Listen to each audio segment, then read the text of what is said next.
Fluoride toothpaste, fluoride varnish and sealants எல்லாமே பற்கல்ல சொத்த வராமல் பாதுகாக்கும்னு சொல்கிறீங்க. குடிக்கிற தண்ணியில் ஒரு லெவலுக்கு மேலே ஃப்ளூரைட் அதிகமாக இருந்தால் டென்டல் ஃப்ளூரோசிஸ் வரும்னு சொல்கிறீங்க. இந்த ஃப்ளூரைட் பற்களுக்கு நல்லதா கெட்டதா? ஒரே குழப்பமாக இருக்கா?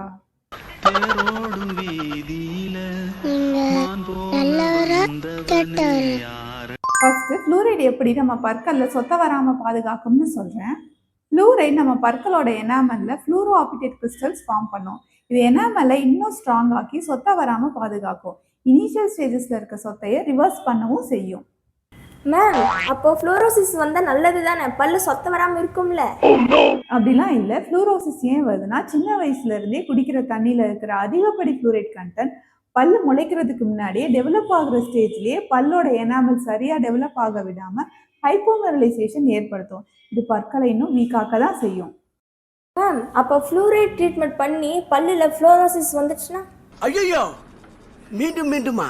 இந்த ப்ரிவென்டிவ் ஃப்ளூரைட் ட்ரீட்மெண்ட்ஸ் எல்லாமே பற்கள் டெவலப் ஆகி வாயில முளைச்சதுக்கு அப்புறமா எனாமல்ல அப்ளை பண்ணுவோம். ஸோ இதில் ஃப்ளூரைட்க்கு எக்ஸ்போஸ் ஆகிற அளவு ரொம்ப கம்மி.